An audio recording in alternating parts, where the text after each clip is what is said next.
we liked our jobs, but it wasn't our passion. And beer making was definitely our passion.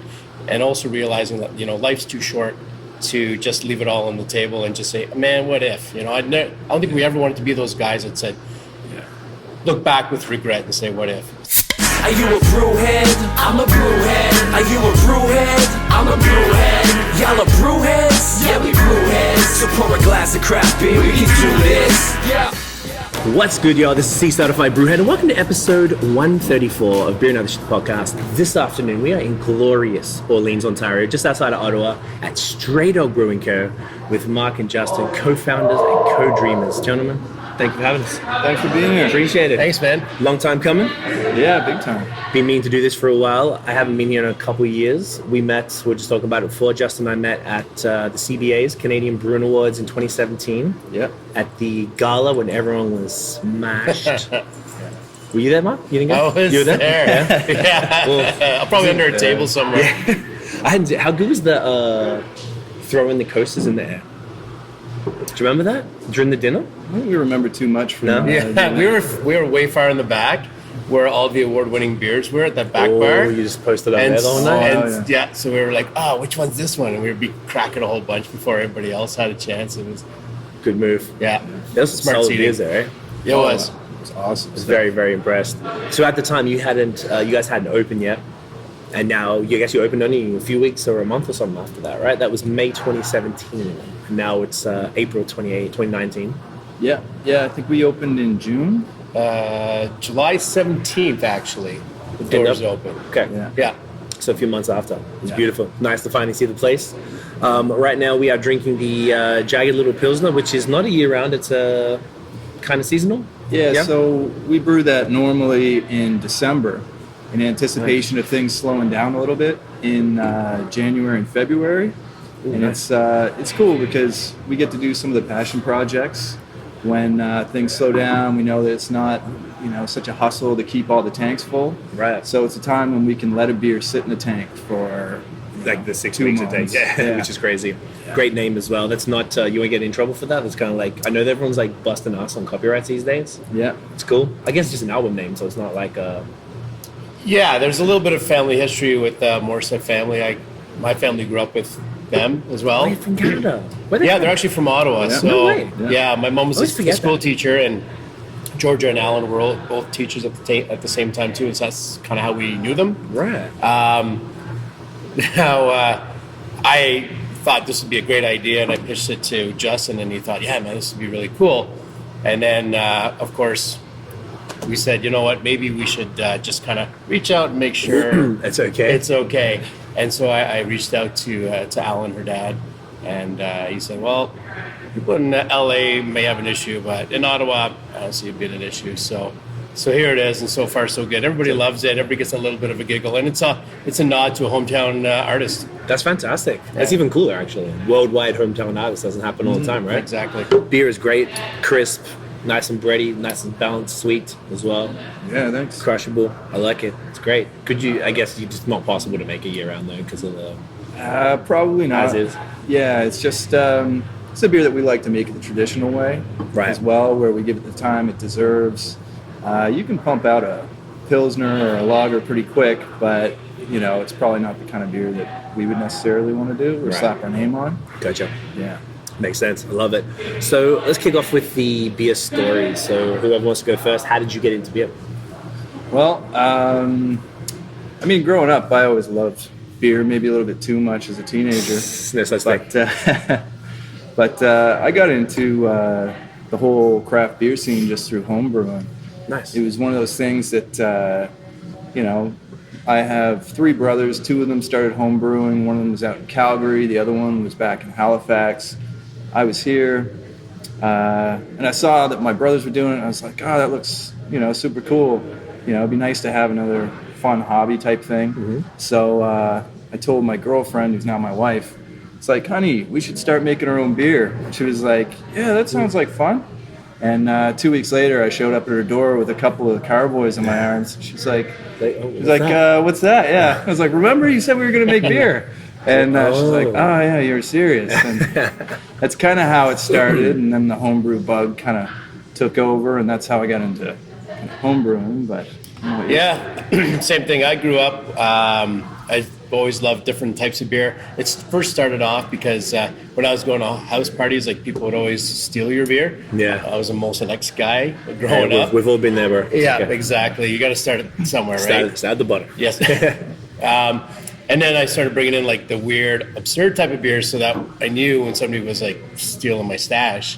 And then I started really appreciating some of the different beers. And to be honest, I mean, back in the 80s and early 90s, there wasn't a lot to be appreciated, but there was still some. So fast forward to sort of like mid 2000s, and my son was playing baseball.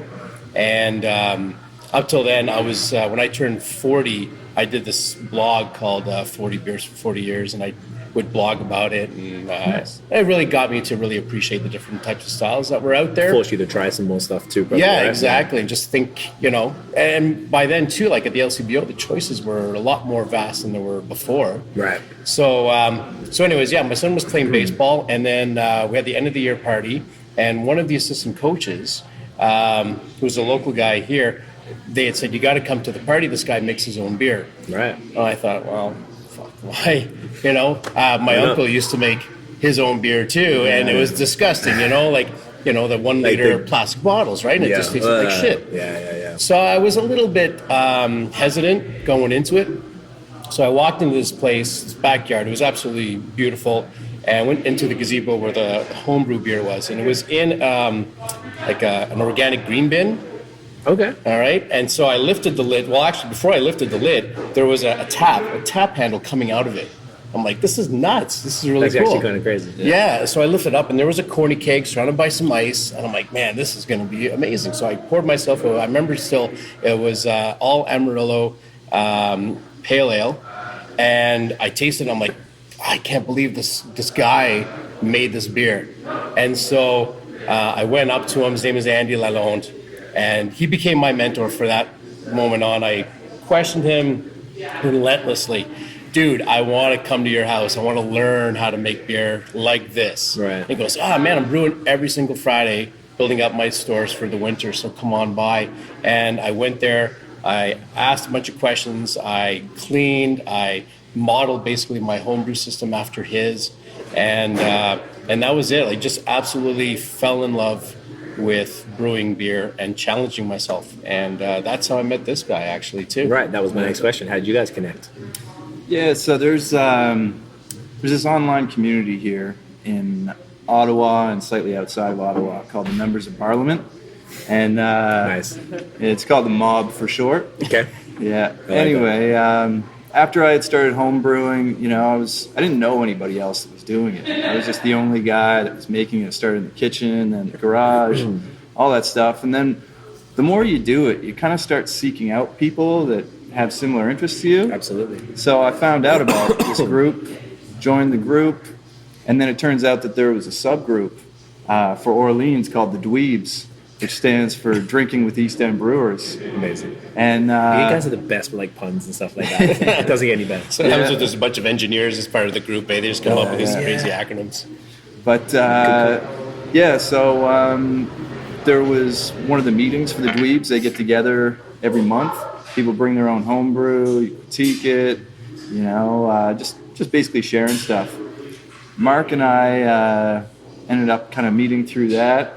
The more we chatted, it was, found out that we were into a lot of the same beers. Fantastic. We just had a lot of similarities. We were passionate about the same stuff, even outside of beer. Like, had a lot of the same interests in music, movies. And to my surprise, he actually only lived a block and a half away. Right. And I wouldn't have even known that. So That's very convenient. yeah, so Guess you started home brewing together? yeah, so we would be kind of, we would be brewing, we'd be sharing stuff, and then after a little while, we started collaborating. The first beer that we collaborated on, we submitted to a national competition. It was a chocolate coconut porter. Nice. And it ended up getting gold in its category. And it won second or third. Second and best of show. Yeah. All right. Yeah, That's serious. that was Oh wicked. yeah. So First time round. Not bad. yeah. It's a real Brewmance. That's right. True. Yeah. It's a good episode name. It's a real Brewmance. That's right. To write that down. We always got to write them down as we go. because otherwise I got to review an episode, try and come up with a funny name. But if someone says something during it, got to capture it on the moment. Wow. Sorry to cut you off there. All good, man. Great. Yeah. So you entered that contest. Didn't you win something for this one as well? Like I think that's when. Yeah. That's the next step. Okay. So California Common is technically almost kind of like a pseudo lager, where it's made with a lager strain that can ferment a little bit warmer. Okay. So the first time at home that I decided to try to do a lager, I decided to try to do a Cali Common, which is kind of like a half-assed lager. Right. Isn't it like a steam beer? Like It the is. Anchor steam? Yep. Yeah. Just like because you're not allowed to call it a steam beer. That's right. Yeah. So Anchor is, they've got the copyright or trademark, whatever it is, on the name. But so I ended up brewing that, sent that off to another competition. It ended up winning gold in its category, and then it won Best in Show. Damn. Yeah. So Killing the game. just trying to. So and then I entered it into another competition, and it won a gold in that one as well. And to jump way forward, when we decided that we were going to do the brewery and we were going to come out with a beer that was going to be our flagship, we didn't want to come out with something like a Kolsch or a blonde that was basically what everybody else was doing. Yeah. Or even an IPA, even though we're big time hopheads, we wanted to do something a little bit different. To our knowledge, there wasn't any brewery in Ontario that does Cali Common year round.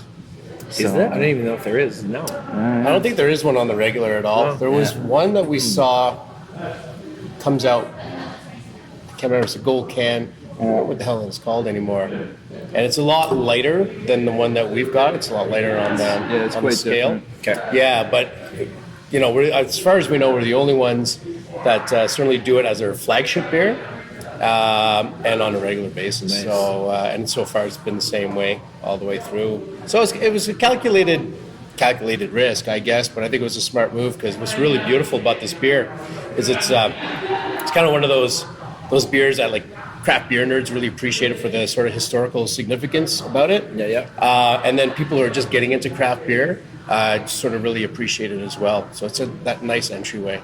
Yeah. And it's so versatile. Yeah.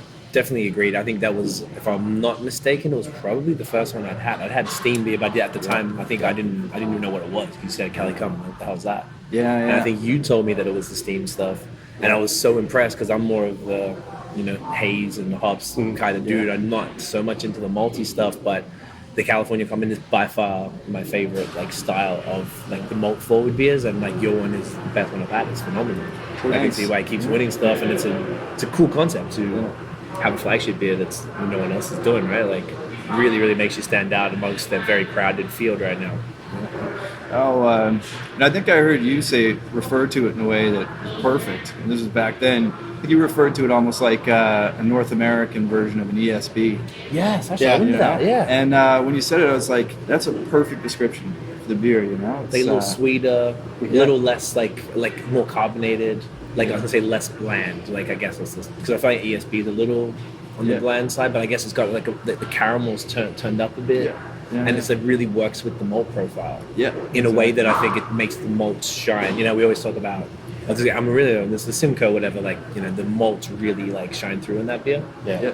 For whatever reason, and it was that was the one that put me onto it. So now if I ever see one wherever I go, I'm on it just because it's such an interesting style that people just don't really want to do. So I love it that you guys are doing that.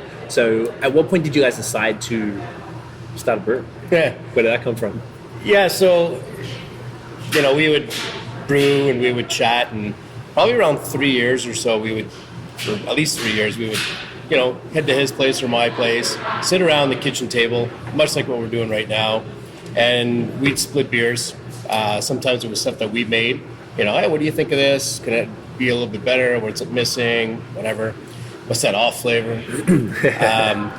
And then we'd also break out stuff that we have found at the LCBO, right. Or maybe trips down to the States. Have you ever had this? Have you ever had that? Because at the end of the day, we're just big fans of craft beer, period. Right? And so we really appreciate everything that's out there, and it's what inspires us. And so I think the conversation slowly evolved to, we were seeing a lot of craft breweries opening up in Ottawa.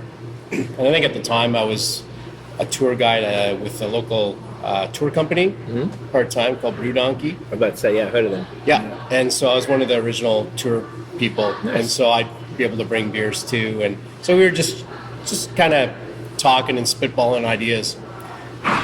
And the conversation just evolved to, I think we can make a good go of this, and if we did, what would it look like? What's our business philosophy? What are the type of beers we would do? What are some of the great names that we can come up with, Right.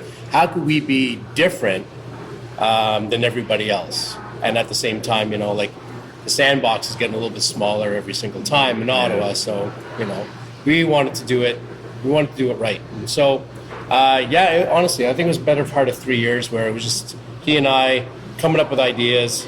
I think year 3, our wives were kind of getting a little fed up and saying, you're using this as an excuse to sit around and get drunk, which half of that is correct.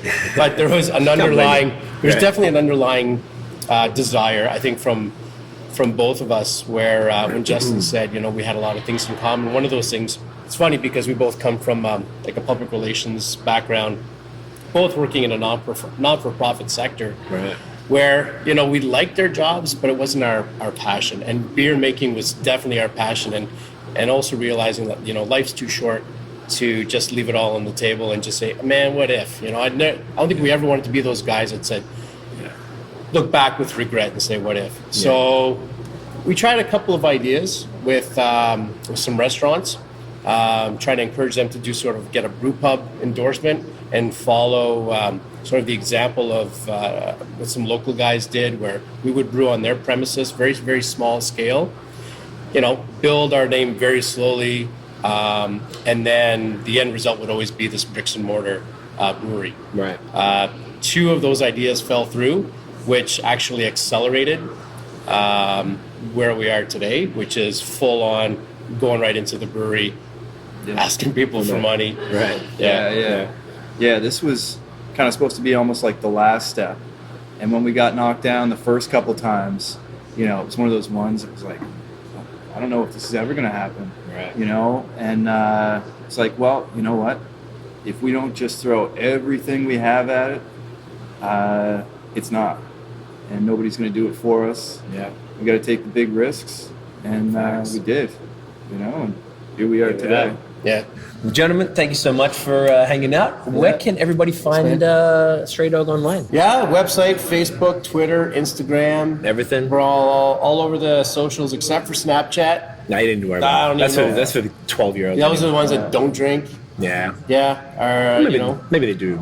Yeah, we do a lot of... you want to follow us on the social medias is exactly where All you across wanna the be. socials. Yeah. Perfect. And what's the address if people want to come down? 501 Lacolle Way, Unit 4. We're in the Taylor Creek Business Park. Can't miss it. Signs everywhere. 7 days a week. 7 days a week. Come through. New beers every few weeks. It's wicked tap room. Playing hip hop. We have to tell them stuff for the podcast. Sorry about that. I'll put that back up in a sec. But guys, that's it. Thank you again. Really appreciate it. If y'all enjoyed the episode, mate, boom, smash the thumbs up. Hit subscribe below. Hit the notification bell so you know when the new drops. Follow us on social media at BAOS Podcast. Check out the long form audio so you can hear very attractive gentlemen like Uncle Marc and Uncle Justin here talk about craft beer. That is it, y'all. We'll see you in the next episode. Get in ya.